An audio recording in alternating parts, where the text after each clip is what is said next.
하나님의 말씀 같이 보겠습니다. 함께 나눌 하나님의 말씀은 시편 18편 1절로 19절의 말씀입니다. 구약성경 시편 말씀 18편 1절로 19절까지 함께 보도록 하겠습니다.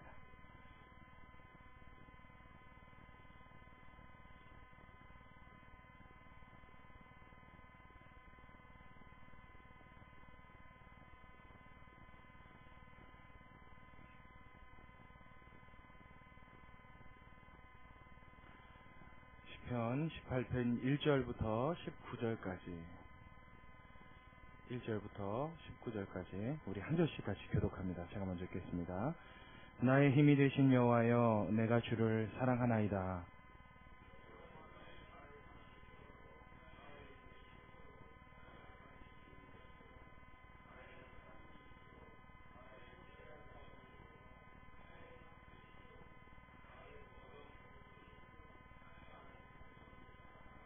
내가 찬송받으실 여호와께 아뢰리니 내 원수들에게서 구원을 얻으리로다.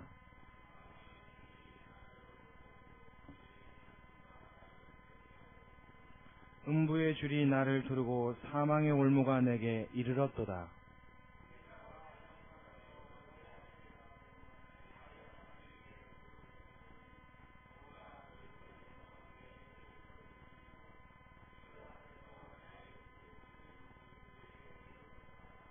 이에 땅이 진동하고 산의 터도 요동하였으니 그의 진노를 인함이로다.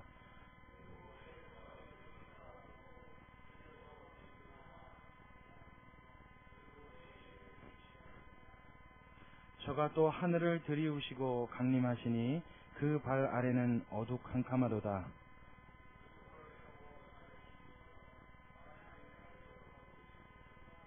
저가 흑암으로 그 숨는 곳을 삼으사 장막같이 자기를 두르게 하시며 곧 물의 흑암과 공중의 빽빽한 구름으로 그리하시도다.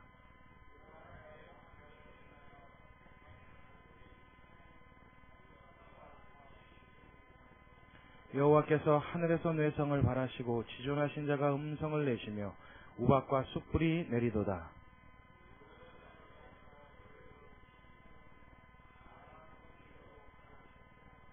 이럴 때 여호와의 꾸지람과 콧김을 인하여 물밑이 드러나고 세상에 터가 나타났도다.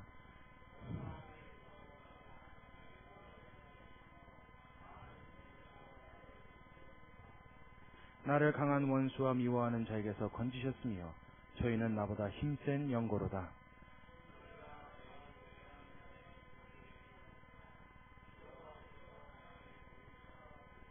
함께 읽습니다. 나를 또 넓은 곳으로 인도하시고 나를 기뻐하심으로 구원하셨도다. 아멘. 할렐루야.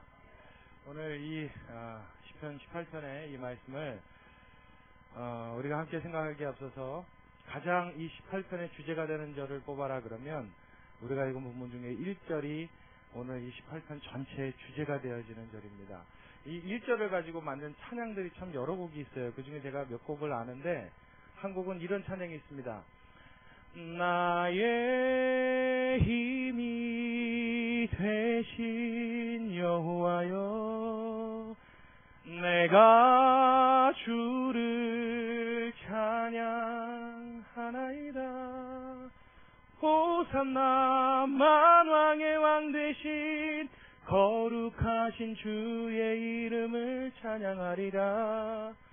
할렐루. 열방 중에서 높으신 주님의 이름을 찬양하리라. 할렐루야.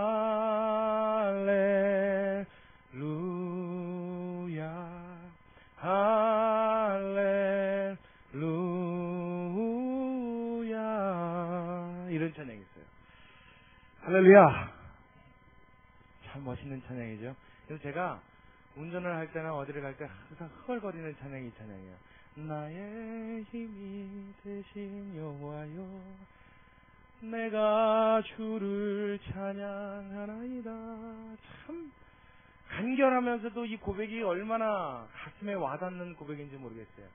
그 하나님을 지극히 마음에 사랑하는데 느낀 그 하나님은 다윗에게 있어서 그 마음이 언제나 나의 힘이 되어주신 하나님이라고 그가 느꼈다는 것입니다. 오늘 본문의 위에 그 표제를 보면 18절 1절 시작하기 전에 뭐가 이렇게 많이 써 있죠. 네, 그 써 있는 걸 보면 여호와의 종 다윗의 시 영장으로 한 노래. 그런데 이 영장이라는 것은 이 노래의 한 형태를 말합니다. 뭐 여러분이 그렇게 크게 유념하지 않으셔도 되는, 지금으로 말하면 예를 들어서 힙합으로 한 노래, 뭐 랩으로 한 노래, 뭐 혹은 락 버전으로 부른 노래, 뭐 이런 식이에요. 하나의 음악의 형태를 말하는 겁니다. 영장으로 한 노래. 그 다음에 여호와께서 다윗을 그 모든 원수와 사울의 손에서 구원하신 날에 다윗이 이 노래의 말로 여호와께 아뢰어 가로되 해서 이 찬양을 쓴 것은 어떤 특정한 한 날을 이야기하는 것 같은데, 사실은 시편 18편의 배경은 어느 한 날 다윗이 쭉 쓴 시가 아닙니다. 여호와께서 사울과 그 모든 원수의 손에서 다윗을 건지신 날에 다윗이 한 노래란 말은 무엇이냐면, 그의 삶 속에서 하나님이 항상 사울과 그의 원수들에게서 보호하셨고 항상 지키셨는데, 그 지키셨던 그때마다 배웠고 느꼈고 깨달았던 다윗의 마음속에 하나님을 다윗이 노래한 그 노래가 이 뜻입니다. 차이를 잘 못 느끼시겠어요? 잘 모르시겠어요? 표정들이 잘 모르겠다는 표정이에요. 무슨 차이가 있냐면, 여기서 말한 것을 우리가 문자 그대로 이렇게 들으면 꼭 어떤 날 사울이 죽고 뭐 어떤 한 날 다윗을 괴롭히던 원수들이 다 몰살을 하고 나서 그걸 보던 다윗이 그 자리에서 이 시를 쓴 것이다, 이렇게 인식이 된단 말이에요. 근데 그 말의 뜻이 아니라, 하나님은 언제나 다윗을 그 모든 원수들에게서부터 구원하시고 계셨음을 여러분 인지하시기 바랍니다. 한시도 하나님은 구원하지 않으신 날이 없고 보호하지 않으신 날이 없어요. 그것을 깨달은 다윗이 언제나 함께 하셨던 그 하나님 앞에 불렀던 노래, 이런 뜻이라는 이야기예요. 그러니까 어떤 하루의 노래가 아니라 내 평생의 삶 속에 나와 함께 하신 그 하나님을 다윗이 마음속에 깨달은 대로 불렀던 노래가 이 노래다, 이 소리예요.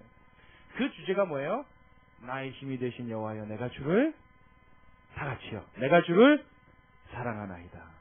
이게 원문 성경에 보면요, 어순이 바뀌어 있습니다. 영어로도 정확하게 표현되어 있는데, 원래 영어 성경에는 이 본문이 어떻게 되냐면 I love you my strength, 이렇게 되어 있어요.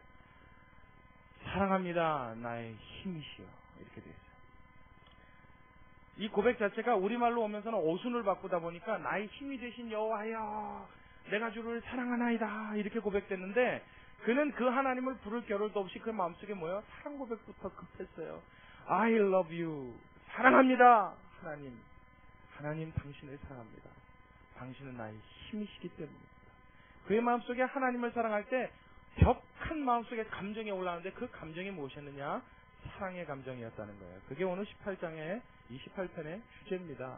하나님을 향한 사람의 지극한 사랑을 노래한 노래, 지극한 사랑을 담은 노래, 그것이 오늘 시편 18편이에요. 당연히 오늘 이 시를 우리가 함께 나누면서 다윗이 사랑하였던 그 하나님을 우리도 마음속에 지극한 마음으로 사랑할 수 있는 이 사랑이 전이 되어지시기를 주의 이름으로 축원합니다. 오늘 이게 주제예요. 그리고 이 찬양에 제가 또 다른 버전의 찬양을 하나 하는데, 이런 찬양이 있어요. 제가 오늘 찬양을 좀 몇 곡 부르려고 미리 마음에 준비를 했습니다. 아시는 분도 혹시 계실지 모르겠어요. 여호와는 나의 반석, 나의 노래, 나를 건지시는 하나님, 나의 피할 바위시요 나의 방패, 나의 구원, 나의 산성, 나의 힘이 되신 여호와여, 나의 주여, 내가 주를 사랑합니다. 내가 환난에서 하나님께 부르짖었더니 그가 내 소리를 들으셨도다. 할렐루야. 멋있어요? 저 말고요. 여러분, 이 찬양이 멋있어요? 전 너무 멋있어요. 이 찬양 부를 때마다 소름이 끼쳐요. 나의 힘이 되신 여호와여, 나의 주여, 내가 주를 사랑합니다. 내가 환난에서 여호와께 부르짖었더니 그가 내 소리를 들으셨도다. 2절은 그래요. 내가 찬송받으실 여호와께 아뢰려니 그가 영원히 내 곁에서 나와 함께 하신다는 노래, 그런 가사를 담고 있는 찬양입니다. 이게 뭐예요? 시편 18편의 주제요. 시편 18편에서 말하고 싶은 다윗의 심경의 고백입니다. 언제나 나의 삶 속에 내가 구덩이에 들어가 있든지 흑암을 지나가든지 깊은 골짜기에 빠져서 헤매고 있을 때든지 어김없이 나를 건져내시는 하나님. 할렐루야. 적군이 쏘는 화살의 위협 앞에서 내 생명이 풍전등화 같을 때 나에게 바위가 되어주시고 나에게 방패가 되어주셔서 그 모든 원수의 화전을 멸하시고 나를 안전히 지키셨던 그 하나님은 일평생에 나에게 있어서 없어서는 안 될 나를 지키시는 그 힘의 근원이요, 내가 살아가는 삶의 이유요, 내 생명이 유지되고 있는 가장 중요한 나의 주, 나의 하나님이십니다. 그러니 나는 그 하나님을 사랑할 수밖에 없습니다. 할렐루야. 이 고백이 저와 여러분에게서도 터져나오기를 주의 이름으로 축원합니다. 이거 배워서 하는 게 아니죠. 느껴서 하는 겁니다. 이거요 강요받아서 하는 일 아니지요. 우리가 교회에서 그러라니까 할 수 있는 일 아닙니다. 우리의 삶 속에서 그 하나님을 경험하게 될 때, 그 하나님을 느끼게 될 때 자연스럽게 터져나오는 삶의 고백이 되어지는 줄로 믿으시기 바랍니다. 그렇다면 다윗은 어떻게 이런 하나님을 고백할 수 있었을까요? 다윗은 말이죠, 왕이었지만 왕이기 이전에 군인이었습니다. 그는 일평생을 전장에서 칼을 휘두르고 손에 피를 묻히고 살았던 사람입니다. 늘 적진에 들어가서 사람의 목을 베고 피를 흘려서 싸움에 이기지 않으면 생명을 잃는 그런 아주 위기와 중차대한 의무를 지닌, 그리고 평생을 살아왔던 그런 사람입니다. 그러니 이 사람은 자연스럽게 하나님을 경험한다면 항상 어디에서 하나님을 경험했냐면 전쟁터에서 경험했습니다. 다윗이 느꼈던 하나님은 평안한 왕궁에서의 하나님이 아니에요. 칼을 빼어들고 화살을 날리며 목숨이 언제 달아날지 모르는 이 위기의 순간에 항상 함께 하셨던 하나님. 그러니 하나님에 대한 표현이 이렇게 나타날 수밖에 없죠. 우리 2절 한번 볼까요? 자, 2절 말씀 같이 봅니다. 시작. 여호와는 나의 반석이시요 나의 요새시요 나를 건지시는 자시요 나의 하나님이시요 나의 피할 바위시요 나의 방패시요 나의 구원의 뿌리시요 나의 산성이시로다. 할렐루야. 다윗이 어떤 하나님을 느꼈는지 알겠죠? 다윗이 전쟁터에서 날마다 싸우다 보니까 이거 죽을 뻔한 위기를 한두 번 만나는 게 아니에요. 뒤에서 쏘아오는 적군의 화살, 앞에서 쏘아오는 창과 뭐 온갖 적군이 매복해 있다 공격할 때, 구덩이를 파놓고 함정을 팠을 때 한두 번의 죽을 고비를 넘길 때가 있는 것이 아닙니다. 심지어는 사울에게 쫓길 때도 어떻게 해요? 동굴에 같이 숨어들어서 숨소리만 나면 죽을 뻔한 위기를 몰린 적이 한두 번이 아니에요. 그런 삶을 살았던 다윗. 그때마다 다윗은요 마음속에 뭘 느꼈냐면, 아, 이 순간에도 하나님이 나와 함께 하지 않았으면 난 죽었겠구나, 이거 느낀 거예요. 여러분, 앞에 표제가 이제 이해가 가십니까? 다윗은 매 순간순간 삶이 곧 뭐예요? 하나님의 건지시는 그 순간을 경험하는 삶이었다는 거예요. 매 순간순간의 삶이 오늘 하루도 평범한 일상에서의 그냥 보내왔던 그 하루조차도 어떻게 해요? 나를 지키시는 하나님이 나에게 바위가 되어주셔서, 이건 군인이 만났을 때 제일 반가운 거죠. 바위 뒤에 숨으면 아무리 화살을 쏴도 어떻게 돼요? 뭐 끄떡 없잖아요. 심지어는 총을 쏴도 바위 뒤에 있으면 괜찮지 않습니까? 그 바위 뒤에 숨어서 날아오는 화살로부터 보호받는 내가, 나를 지켰던 것이 바위가 아니라 보이지 않는 하나님이 웅크리셔서 내 앞에 바위가 되어주셨다는 걸 깨닫는 순간 그의 마음속에 하나님을 의지하고 사랑하는 것은 아주 극히 지극히 당연한 일이 되었던 것입니다.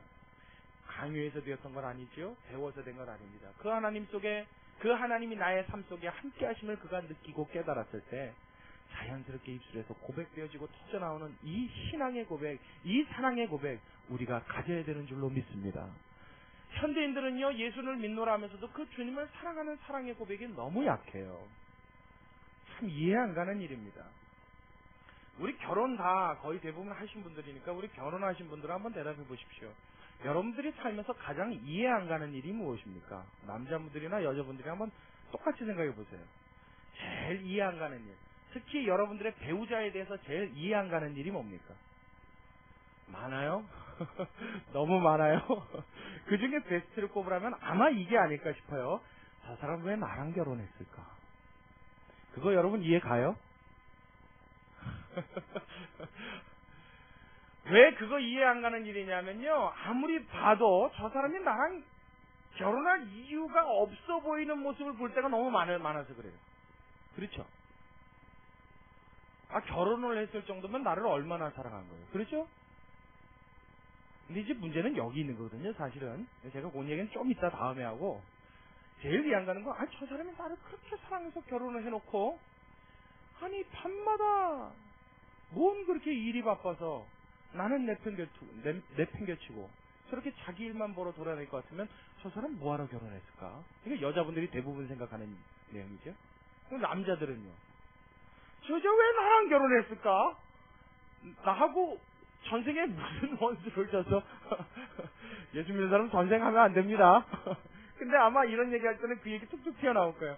무슨 왼수가 져서 나랑 결혼해서 저렇게 나한테 족쇄를 메고 올가미를 씌우고 나를 사랑하고 나를 정말 평생 같이 하고 싶어서 결혼했으면 나를 섬겨주고 존경해주고 나를 따라줘야지, 남편을 받들어줘야지, 섬겨줘야지. 저렇게 잔소리하고 바가지 긁고 내가 무슨 바가지야? 내 얼굴에 오선지가 생기지 않으면 다행이지. 저렇게 나를 세워서 손톱을 세워서 저럴 것 같으면 뭐하러 나랑 결혼했을까? 자, 공감하시는 분은 아멘. 아무도 아멘은 안 하시는데 막 울리는 것 같아요, 소리가. 여러분들 표정이 이미 공감들을 다 하시는 것 같아요.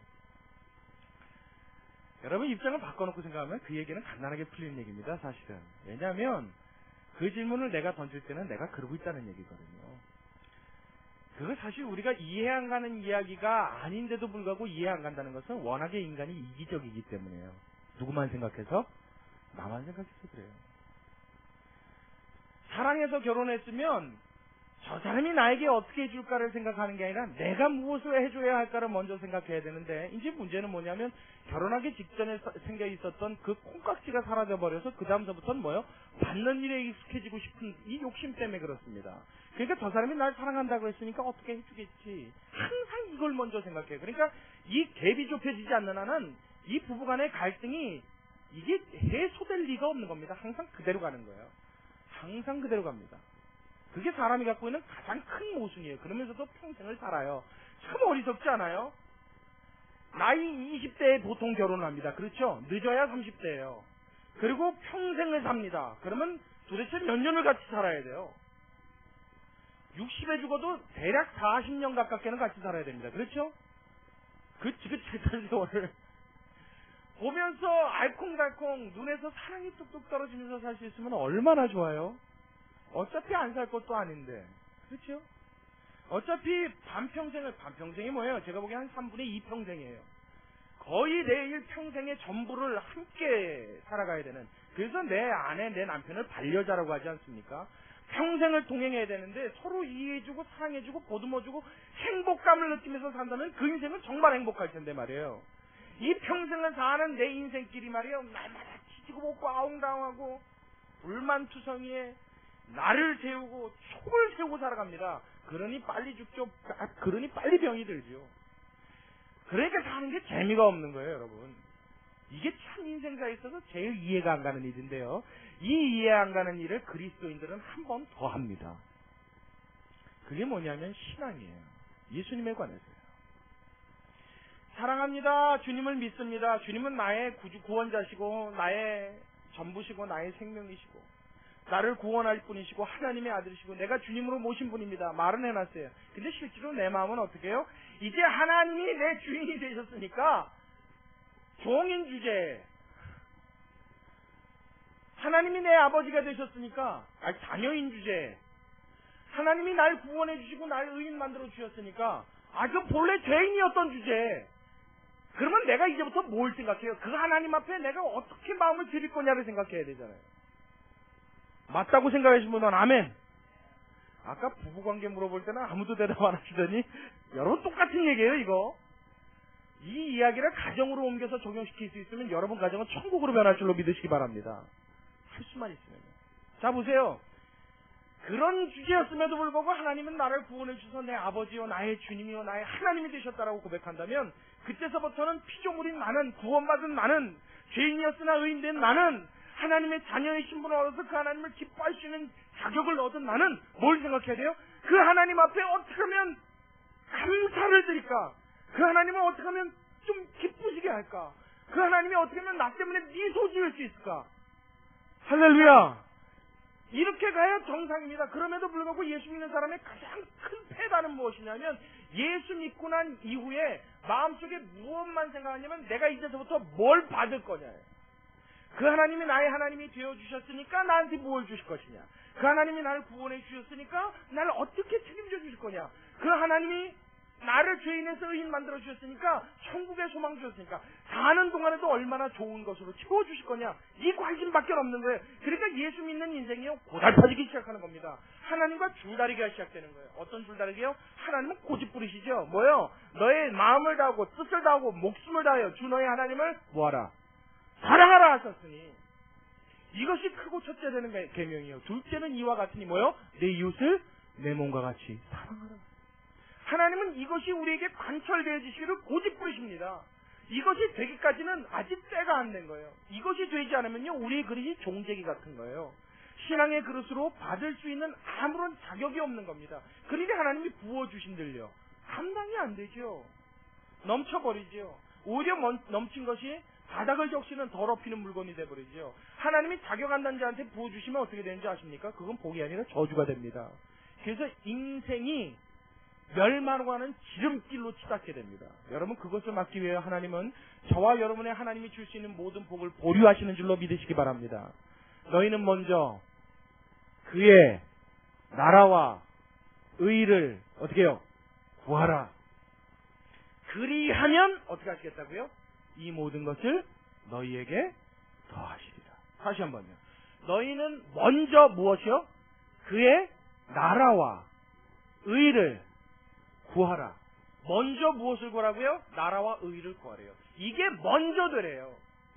하나님과 우리 간에 이 줄다리가 시작되면요 인생이 행복해지질 않아요. 남편과 부인 간에 이 줄다리가 시작되면 행복하지 않다고요. 똑같아요. 신앙인으로서 내가 신앙인으로서 살아가는 것이 행복합니다라는 고백이 이래서 안 터져 나오는 거예요. 하나님 앞에 이 줄을 놔야 합니다. 할렐루야. 하나님 앞에 이 욕심을 놔야 돼요. 나를 건져주신 것만 해도 감사해야 돼요. 제가 언젠가 말씀드렸죠. 요만한 카툰 만화 한 컷을 봤어요. 배가 저보다 많이 나온 분이 이만한 분이요 벽에 이렇게 기대에 누워갖고 사장님처럼 팔을 탁 걸치고 앉아서 다리를 쫙 꼬고 이렇게 이 자세를 하고 누웠어요. 그리고 옆에 예수님은요 초라하게 서갖고 이렇게 시종 드는 사람처럼 이렇게 서 계시는 만화 한 컷이에요. 근데 그분의 말글에 뭐라고 써있냐면 예수님 내가 당신을 따라가면 나한테 주어질 게 뭐죠? 스톡 옵션은요 내 일평생 보장 제도는 어떤 게 돼 있나요? 노후 연금은요. 내가 살아가는 동안 마음속에 드는 모든 근심과 걱정은 어떤 식으로 해결해 주실 거죠? 이런 것들이 쫙 써 있어요. 그 예수님은 저기 저 점점점 저기 이렇게 돼 있어요. 말을 못 하시는 거예요. 그리고 그 밑에 딱 한 구절이 써 있는데 뭐라고 써 있냐면 나 왜 이래요? 딱 한 구절 써 있어요. 나 왜 이래요? 쉼표 찍고 불러주신 것만도 감사합니다. 여러분 마음에 와닿습니까? 내가 이러고 있다는 거예요. 예수님 나 오늘부터 40일 작정 들어갑니다. 뭐 협박합니까? 예수님한테 무슨 거래합니까? 예수님 나 오늘부터 금식 들어갑니다. 오늘부터 철야합니다. 오늘부터 뭐 100일 새벽기도 합니다. 자 이제 긴장하십시오. 예수님 아버지 지금 우실 거예요. 아이고 저놈 참. 너 또 시작했냐? 어쩌면 그럴지도 몰라요. 됐거든. 넌 좀 안 했으면 좋겠어. 넌 쉬어라. 우리는 항상 하나님 앞에 호전적이에요. 전투적이에요. 뭔가 그 하나님한테 따내지 못해서 아주 안달난 사람들 같아요. 이미 하나님은 천지를 창조하시고 이 태초의 모든 것을 만드신 이후에 인간인 저와 여러분, 하나님의 자녀인 저와 여러분에게 모든 권한과 권리를 다 넘겨주신 줄로 믿으시기 바랍니다. 아담에게 말씀하셨잖아요. 이 땅을 지배하고 정복하고 다스리라고요. 넘겨주셨어요. 바보 같은 인간이 마귀에게 그것을 뺏겼다가 예수님이 십자가에서 자신의 피값을 치르심으로 예수님을 믿는 우리 모두에게 그 권한이 일시에 다 되살아났으니 하나님의 자녀된 우리는 왕의 권세를 갖고 살아갈 수 있는 이미 모든 축복이 손안에 놓인 줄로 믿으시기 바랍니다. 근데 뭘 더 받으려고요? 이렇게 불러주신 이 사실만으로 이미 모든 게 이루어졌는데 뭘 더 받고 싶으세요?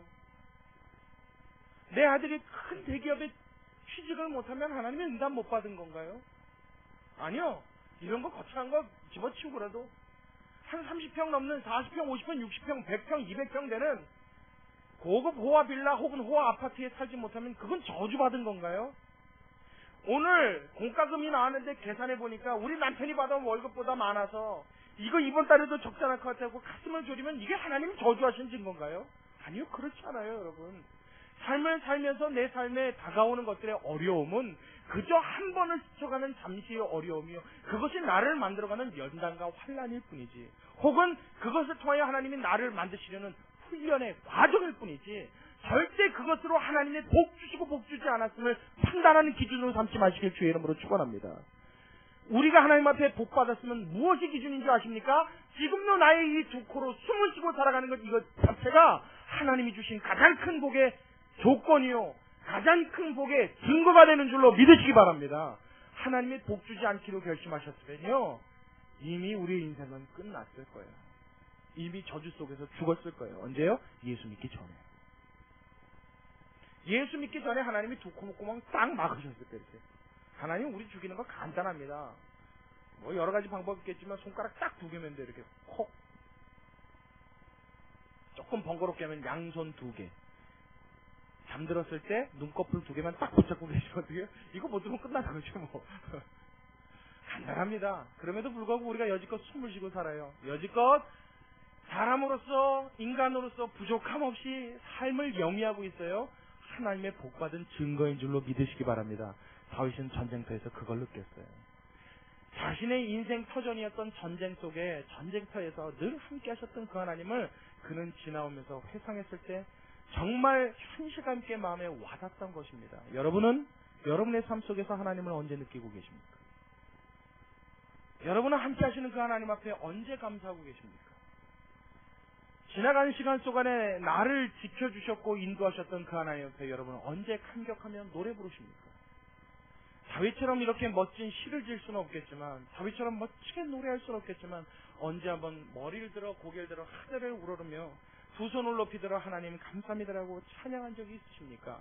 여러분, 앞으로는 여러분의 삶 속에 순간순간마다 떠오르는 이 주님의 사랑과 은혜로 인하여 감사와 감격이 터져나올 수 있는 성도 여러분 되시길 주의 이름으로 축원합니다. 할렐루야. 그래서 여러분, 감기에 고쳐주심을 감사할 줄 아는 자는 하나님의 안병도 다스려 주시는 것입니다. 그거 하나님이 못해서서 안 하시는 것 같아요. 나 여호와는 팔이 짧아 구원치 못하는 하나님이 아니라. 기억나십니까? 하나님은 팔이 짧아 구원치 못하시는 분이 아니래요. 우리가 하나님이 주신 것에 감사치 못해서, 우리가 하나님으로부터 받았는데 그 받은 것을 깨닫지 못해서 누리지 못하는 것뿐입니다. 제가 일전에 어떤 목사님 설교를 듣다가 그 설교 속에 등장하는 어떤 노 권사님, 굉장히 연세가 많으신 분이에요. 나이가 90이 넘으신 분인데, 그분이 아마 지금은 소천하셨을 거예요. 그분의 일화를 간증으로 들은 이야기가 있습니다. 그분이 6.25 동란 때 이야기를 간증을 하셨던 내용인데, 무슨 간증을 하셨냐면, 6.25 동란에 피난을 내려오다가, 여기서 여러분 피난 내려가신 분, 우리 집사님 피난하셨죠? 안 하셨나요? 좀 멀리 계셔서 괜찮으셨나요? 산골이셔서. 그러셔서 안 했구나. 아마 이 중에는 피난 해보신 분도, 저희 정권사님 해보셨죠? 그렇죠. 집사님 복 받으셨네요. 피난도 안 했고. 혹시 전사님 피난 해보셨어요? 안 해보셨나요? 그 세대가 별로 없으시네요, 그럼. 그럼 마치 본 것처럼 얘기해야지. 아무도 못 해보셨으니까. 그분이 피난을 내려오시는데, 그때 당시에는 폭탄 한번 터지고 나면 가족끼리 뿔뿔이 흩어지는 거는 예산 일이니까요. 그러다 어디서 나오고 어디서 나오면, 만나면 다 다른 거고, 그 중에 하나 못 만나면 죽은 거고. 맞아요? 그랬대요. 이 권사님 피난을 내려오시는데 가족을 다 잊어버린 거예요. 다 잊어버리고, 마지막 아들 손을 붙잡고 피난길에 올랐는데, 그 아들마저 폭탄이 터지고 이 비행기가 융단 폭격을 하면서 팍 쏘고 지나갈 때 있잖아요. 어디로 갔는지 언제 놓쳤는지도 모르게 헤어진 겁니다. 3일 길을 가도 4일 길을 가도 5일 길을 가도 아무리 시간이 지나도 이 아들의 행방을 알 수가 없는 거예요. 그래서 나중에 결국에 마음에 체념을 하고 얘가 죽었구나. 그래서 얼마나 울면서 그 피난길을 걸었나 모르는데요. 일주일을 그렇게 혼자 아들이 죽었으면 한탄하면서 가슴을 뜯으면서 피난길에 정신없이 걸었는데 어느 역전이었다고 해요. 그 역이 어딘지 잘 모르겠어요. 뭐 전역에 다 부셔졌으니 무슨 역인지 알 길이 있나요? 무슨 기차역 같은 데를 만나서 사람들이 이제 그 기차역 플랫폼 같은 데 좀 부셔지고 남은데 이 그늘 밑에 쉬려고 다 모여들어서 앉았답니다. 그래서 이 권사님도 너무 힘이 들고 정신이 없고 그동안 너무 울었고 제대로 먹질 못하니까 몸이 기진맥진 탈진이 돼서 그냥 털썩 주저앉았대요. 털썩 주저앉아서 의자 등받이가 부셔져 있는 곳에 이렇게 몸을 기대고 앉아있는데 얼마나 피곤하고 힘이 드는지 잠이 들 것 같아서 눈을 뜨고 싶은데 떠지질 않더래요. 근데 이 피난민들이 언제 우르르 또 출발할지 모르니까 불안해서 잠은 못 들고 비몽사몽간에 눈을 못 뜨고 그냥 이렇게 앉아있는데 웬 남자 목소리가 들리더랍니다. 예, 우리도 여기 앉아서 좀 쉬고 가자 그러더래요. 그랬더니 옆에 와서 그 말을 마치더니 어떤 한 사람과 어떤 한 아이겠죠.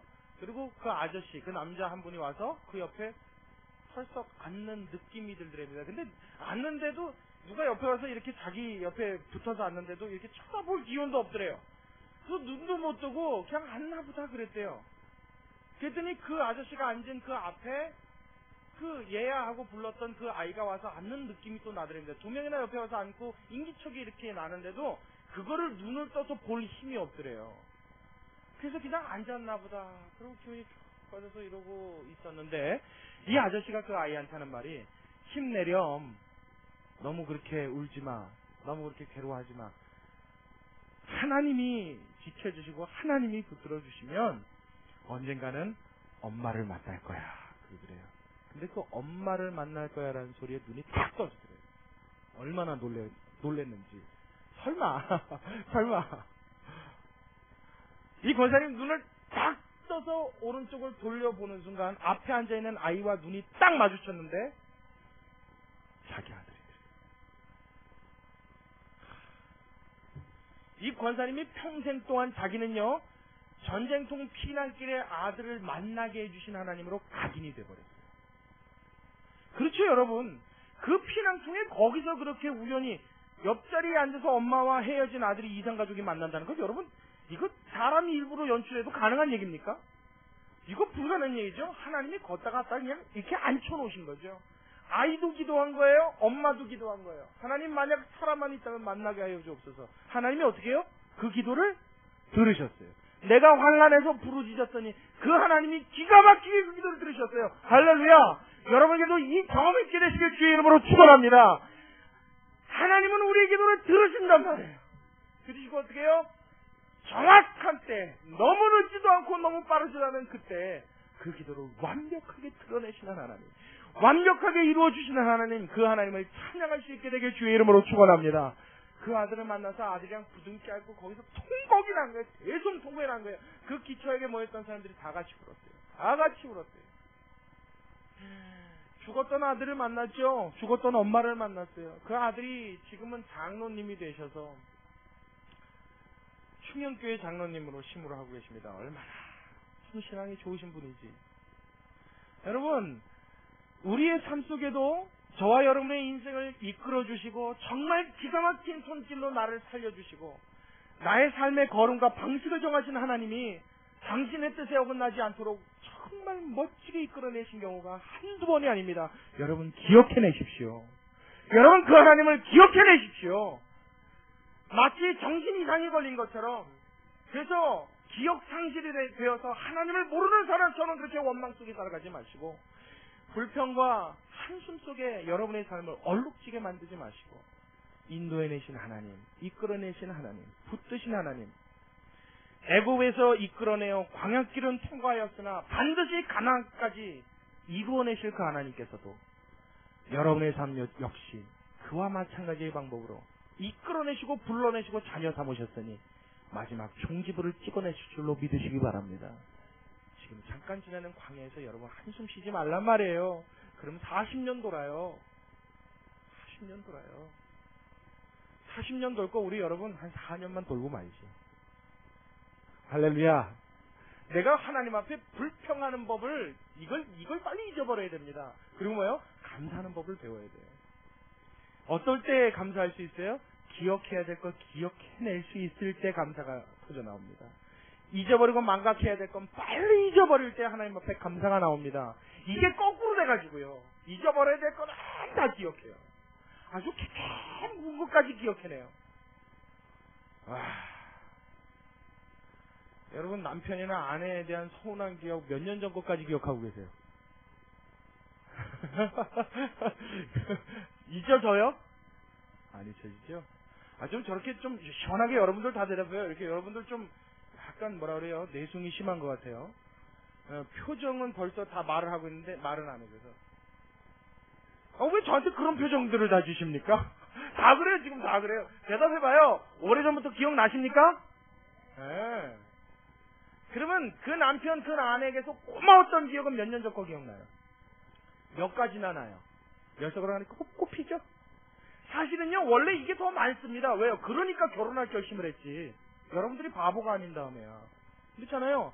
내가 그 사람과 결혼하겠습니다 했으면요, 얼마나 그 사람이 사랑스럽고 고맙고 감사하고 존경스럽고. 맞아요? 아니면 누가 죽인다고 협박해서 저는 어쩔 수 없이 결혼했습니다. 그런 사람은 여러분 듣지 않으셔도 돼요. 아마 이 중에는 없을 거예요. 그죠? 뭐 상대편 부모가 와서 칼 들고 협박했어요? 우리 아들과 결혼 안 하면, 우리 딸과 결혼 안 하면 너 죽을래 할래? 없을걸요. 이거 영화에나 나오는 얘기죠. 원래는 뭐가 더 많아야 돼요? 감사와 기쁨의 고백이 더 많아야 정상입니다. 그리고 실제로 그게 더 많습니다. 근데 이건 자꾸 잊어버려요. 그 고마웠고 그 감사하고 감격했던 일들은 다 잊어버려요. 하나님 앞에서도 똑같아요. 하나님이 주신 은혜는요, 사람마다 간증거리 내놔봐라 없는 사람 하나도 없어요. 기가 막힌 간증들 다 갖고 있어요. 저는 우리 동기 친구 우리 박수빈 강사님 간증 들으면요 울어요. 그냥 듣다가 앞에서 울어요. 그 누님의 다리를 고치셨던 하나님, 소름이 끼칩니다. 밤중에 누가 다리가요 펄펄 끓는 100도씨에 펄펄 끓는 가마솥에 들어가서 가마솥 사이에 다리가 찡겨갖고 안 나온 거예요. 얘가 익어버렸어요, 다리가. 결국 병원 갔더니 잘라야 된대요. 그 다리를 붕대를 묶고 집에 와갖고요, 안티프라민을 발랐어요. 약이 없으니까. 그리고 그걸 붙들고 우는 거예요, 하나님. 얘가 이제 고등학생인데 여자의 다리를 자르면 하나님 인생은 어떻게 됩니까? 그리고 붙들고 기도한 거예요. 설령 살릴 수 있다. 못 살리는 다리인데 설령 살려도 워낙에 괴사가 다 진행이 돼서 썩어 문드러진 다리. 신경은 이미 다 죽었고 정상적인 다리는 기대하지 마십시오. 그랬거든요. 그럴 바엔 차라리 자르는 게 낫습니다. 의족을 차는 게 낫습니다. 그 다리를 붙들고 울었는데요, 어느 날 밤에 갑자기 집안에서 난리가 난 거예요. 소리를 지르기 시작하더래요. 그러니까 나중에 그리고 비명을 지르더래요. 그러니까 식구들이 봤겠죠. 무슨 일이냐고. 아빠 붕대 풀지 마. 아파, 나 아파 죽어. 그러는 거예요. 무슨 일인가 불을 탁 켜려고 그러는데 그 아버지가 그때 하나님이 주신 감동이 있었던 거죠. 불 켜지 마라. 가만히 있어라. 하나님이 만지시나 보다. 그 일이 있은 그 다음날 아침 붕대를 풀었지 않습니까? 어린아이처럼 다리가 새하얗게 치료가 됐어요. 할렐루야. 여러분, 이런 간증이 보통 간증입니까? 이 정도 급의 간증을요, 성도들마다 다 갖고 있더라고요. 우리 박 집사님 간증 들었을 때도 제가 얼마나 소름 끼쳤게요? 차 찾으셨던 거예요. 그렇죠? 뭐 저로 말하면요, 설교거리를 밤새 만들어도 될 만큼 저는 간증의 파노라마를 엮을 수 있습니다. 너무 많죠? 여러분들도 대다수의 간증거리를 다 갖고 있어요. 근데 이것에 감격하고 감사해서 하나님 앞에 기뻐하는 모습을요, 좀처럼 쳐다볼 수 없어요. 그리고 마음에 조금 서운한 것은요, 어쩜 그렇게 시험이 잘 드는지 몰라요. 아주 시험은요, 들기로 작정하신 분들 같아요. 어떻게 하면 내가 오늘 빨리 시험에 들 건가 경쟁하는 사람들 같아요. 조금만 서운하면 그리고 어떤 때는요, 서운하지 않아도 시험에 들대요. 그건 또 뭔가 몰라요. 교회 가만히 나와서 청년들끼리 얘기하는 거 들어보고요. 우리 교회 얘기 아닙니다. 우리 교회 청년도 많지 않아서. 예전부터 다니던 교회 청년들이나 학생부나 뭐 어른들 얘기하는 거 가만히 들어보면요, 제가 이제 청소년들 신방을 가면 부모님들이 같이 신방에 겹칠 때가 있어요. 그럼 그쪽에는 무슨 구역 예배 혹은 뭐 신방 예배, 여기는 청소년 예배, 방마다 따로 예배를 드려요. 우리 예배 끝나고 난 다음에 저쪽에서 수다 떠는 내용이 들립니다. 목사님 가시고 나서 우리 예배 끝나고 아이들하고 이런저런 얘기 주고받으면 얘기가 들리는데, 교회 안에서 불만불평을 털어놓는 거예요. 근데 불만거리도 아닌데 해요. 뭐 요번에 새로 나온 아무개 누구 있잖아. 그래서 얘기가 시작되면 어머 집이도 그거 봤어? 뭐 그래서 자기네들끼리 얘기 나온 거 보면 알고 보니까 옷차림 갖고 하는 얘기. 알고 보니까 그 사람 생긴 눈이 어떻다는 얘기. 어떤 사람은 코가 너무 매부리래. 어떤 사람은 치마가 너무 짧아서. 아니 그거 갖고 왜 시험에 듭니까? 나 그 꼴 보기 싫어서 교회 나가기 싫어. 어떡해. 참 별걸 다 갖고 교회 나가기 싫어요. 아니 예수님이 겨우 고작 우리한테 그 정도입니까? 제가 오늘은 예수님 얘기하면서 우리 가정 얘기를 한번 같이 겸해서 해보죠. 우리의 남편이 겨우 고작 그겁니까? 우리 아내가 겨우 고작 그거예요. 하나님이 나에게 주신 감사와 기쁨과 영광의 조건은요, 여러분 말로 다 나타내도 헤아릴 수 없을 만큼 무수히 산재된 줄로 믿으시기 바랍니다. 이걸 여러분 잊지 않는 성도 여러분 되시길 주의 이름으로 축원합니다. 다윗은 그걸 기억해낸 거예요. 그래서 하나님 앞에 뭐요? 하나님은 나의 피할바이시오, 나의 구원의 뿌리시오, 내 인생의 당신 전부입니다. 그래서 뭐요? I love you, 당신을 사랑합니다. 나의 힘이시여, my strength. 하나님 당신은 나의 힘이시기에 내가 사랑하지 않고는 견딜 수가 없습니다. 이 고백을 하나님이 기뻐 받으시는 줄로 믿으시기 바랍니다. 여러분 그렇게 여러분과 제가 살아가면요, 이 예배의 성령이 뜨겁게 임재하실 거예요. 예배의 영광은 다른 거 없습니다. 목사의 설교가 유창해서요, 천만에요. 설교 유창한 목사는요, 여러분 진짜 설교 유창한 목사들을 만나고 싶으면요, 조금 냄새나는 이상한 살기스러운 곳을 가십시오. 기가 막힙니다. 화술 그걸 즐기고 싶으면요. 여러분 이거는 은혜 아니지요. 패망의 지름길이죠. 이 화술이 은혜가 아니에요. 뭐가 은혜냐면요, 여러분과 저의 마음속에 있는 이 뜨거운 하나님에 대한 감정에 하나님과 나의 영이 서로 반응하는 거예요. 예배를 드리러 모였는데 이곳에 성령의 불기둥이 촥 영으로 트는 거예요. 그래서 여기 확 타는 건 아니지만 모일 때마다 타면 어떡하겠어요. 그때마다 의자 사야 되고 큰일 나죠. 이게 타오르는 건 아니지만 하나님의 성령의 불길이 우리 가운데 쫙 타는 거예요. 왜요? 하나님이 기뻐하는 자녀들이 모인 거예요. 하나님이 보고 싶어하는 자녀들이 한자리에 모여서 하나님을 영광스럽게 찬양하는 거예요. 하나님이 이 예배 받고 싶어서 두 손을 벌리고 계신 거예요. 할렐루야. 이게 영으로 드리는 예배인 줄로 믿으시기 바랍니다. 하나님은 영이시니 11영과 진정으로 드리는 예배는 우리의 삶 속에, 우리의 마음 속에 하나님을 얼마나 사랑하느냐의 이 관건에 달린 줄로 믿으시기 바랍니다. 이게 되지 않으면 하나님 앞에 산 예배를 드릴 수가 없어요. 일주일 내내 그분 잊고 있다가 주일날 나와서 주여 오늘도 죄악 가운데 있다가 나와서 하나님 이게 잠깐 주님을 생각하고 또 갑니다. 이거 되겠습니까? 여러분 내가 생각해도 안 되겠는데 하나님이 오죽 안 되실까요? 내가 생각해도 이거 되겠나 싶은데 하나님이 그런 사람은 뭐라 하실까요? 야, 그래 너한테는 일주일에 한 번이라도 나 생각해 주는 거 내가 고마워해야지. 되겠어요 여러분? 어차피 하나님 믿고 내가 하나님의 자녀 됐다고 그랬는데 하나님하고 관계가 내가 이렇게 째째해서야 되겠습니까? 여러분 오늘 다윗의 이 고백을 우리의 마음속에 잘 새길 수 있기를 바랍니다. 마음속에 하나님 앞에 절절했던 이 사랑, 여러분 누구보다도 여러분이 가장 으뜸이 되시길 주의 이름으로 축원합니다. 다른 거는요 욕심내지 않아도 돼요. 근데 뭐요? 하나님 앞에 인정받고 그 하나님을 사랑하는 건 내가 이 세상에서 축복하겠다는 욕심을 부려야 돼요. 천국은 침노하는 자의 것입니다. 이 마음을 갖고 주님 앞에 다가서는 자는 하나님이 그에게 모든 것을 빼앗기는 줄로 믿으시기 바랍니다. 하나님의 마음을 가지십시오. 하나님은 자기의 자녀들에게 마음 뺏기기를 즐겨하는 하나님입니다. 그 하나님의 마음을 사로잡아 하나님과 일평생 통하여 쓰는 성도가 되어서 나의 입술의 고백이 이 시편의 18편처럼 나의 힘이 되신 여호와여 내가 주를 사랑합니다 고백하는 이 고백으로 여러분의 삶을 물들이고, 그래서 여러분의 가정이, 여러분의 부부관계가 그렇게 아름답게 변화되어지고 그것을 배운 자녀들은 그것이 그대로 대물림이 되어질 수 있는 믿음과 신앙의 가정으로서 저와 여러분이 되어주시기를 주님의 이름으로 축원합니다. 우리 같이 기도하겠습니다. 참으로 고마우신 아버지, 우리의 삶 속에 하나님은 양념처럼 들어와 있는 부재료가 아니라 우리가 삶의 전부로 여겨야 하는 메인 코스인 줄로 믿습니다.